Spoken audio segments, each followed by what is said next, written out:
What if I told you that the meal you ate today is about to travel nearly 30 feet inside your body? That's roughly the length of a school bus.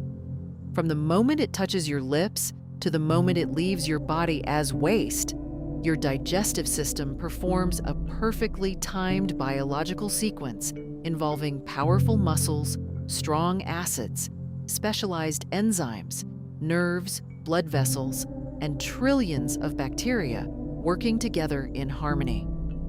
The incredible thing is you don't control most of it consciously.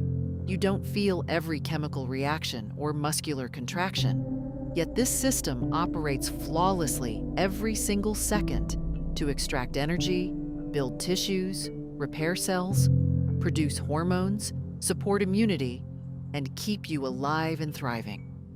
Today on Vital Codes, we decode the complete journey of food inside your body, step by step, through this remarkable process.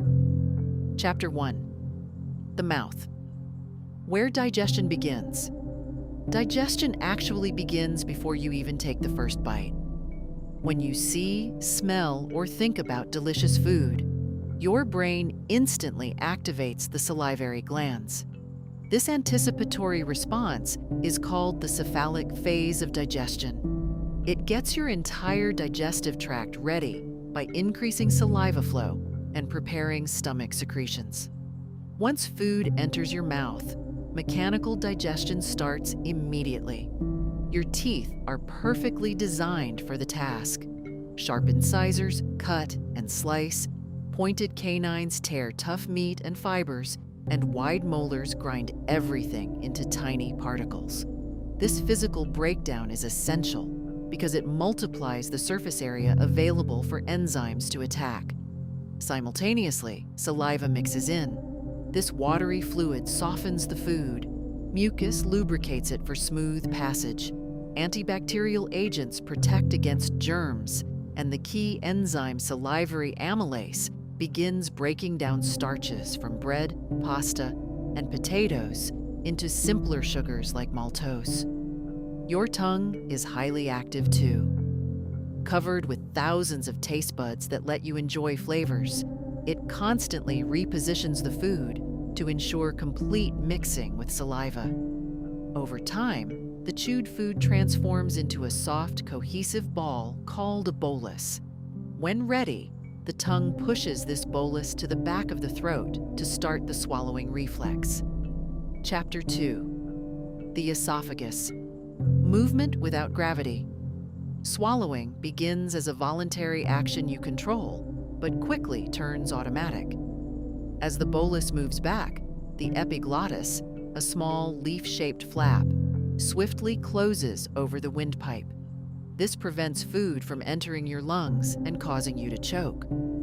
The esophagus is a strong, muscular tube about 25 centimeters long. Surprisingly, it doesn't depend on gravity. Whether you're standing, sitting, or lying down, food moves forward through peristalsis, wave-like muscular contractions. Muscles behind the bolus squeeze while those in front relax, creating a wave that propels the food downward efficiently. This trip usually takes just 5 to 10 seconds.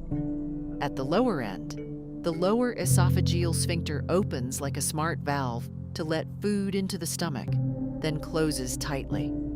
This prevents acidic stomach contents from splashing back up. When this valve weakens, acid reflux and heartburn occur. In a healthy body, the process is seamless, and food enters the stomach safely. Chapter 3.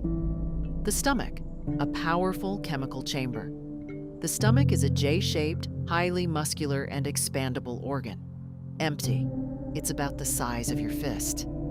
After a large meal, it can stretch to hold nearly 2 liters comfortably, thanks to its folded inner lining called rugae. Millions of gastric glands in the stomach wall secrete hydrochloric acid, pepsinogen, thick protective mucus, and intrinsic factor needed for vitamin B12 absorption. Hydrochloric acid produces a very low pH of 1.5 to 3.5. This harsh acidity destroys many harmful bacteria and denatures proteins by unfolding their structures.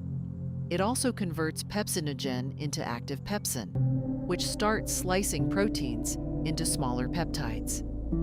Powerful muscular contractions churn the contents like an industrial mixer, thoroughly combining food with gastric juices.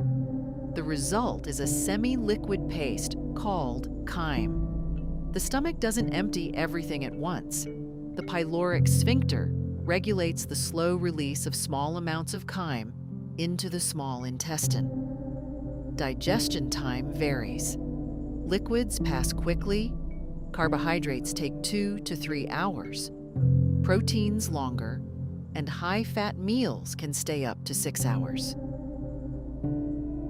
Chapter 4. Small intestine, the center of absorption.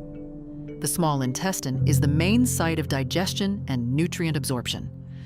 Measuring about 6 meters long, it has 3 sections: the duodenum, jejunum, and ileum. Acidic chyme entering the duodenum is quickly neutralized by bicarbonate from the pancreas to protect the intestinal lining. The pancreas also delivers a suite of enzymes: pancreatic amylase for carbohydrates, proteases like trypsin for proteins, and lipase for fats. The liver produces bile stored in the gallbladder. Upon fatty food arrival, bile salts emulsify large fat globules into microscopic droplets, allowing lipase to break them down into fatty acids and glycerol effectively. By the end of the duodenum, most macronutrients are broken down: carbohydrates to simple sugars, proteins to amino acids, and fats to absorbable components. The jejunum and ileum feature circular folds, thousands of villi, and millions of microvilli that massively increase surface area, comparable to a tennis court. Each villus contains blood capillaries and a lacteal. Glucose and amino acids enter the bloodstream directly, while fats travel through the lymphatic system. Vitamins and minerals are absorbed and sent to the liver for processing and distribution. This phase is critical. Without efficient absorption, food would offer little nutritional value. Chapter 5.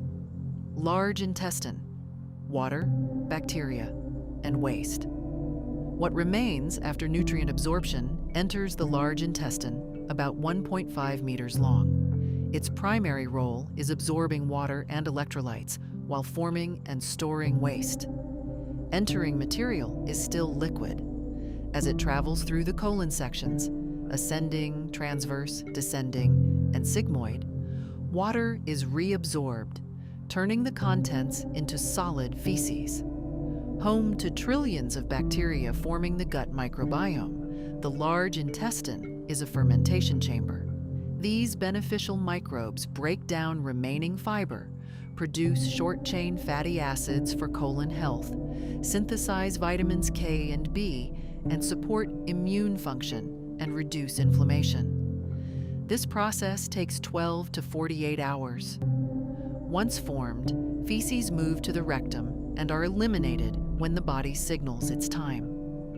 From mouth to rectum, the full journey of food takes approximately 24 to 72 hours.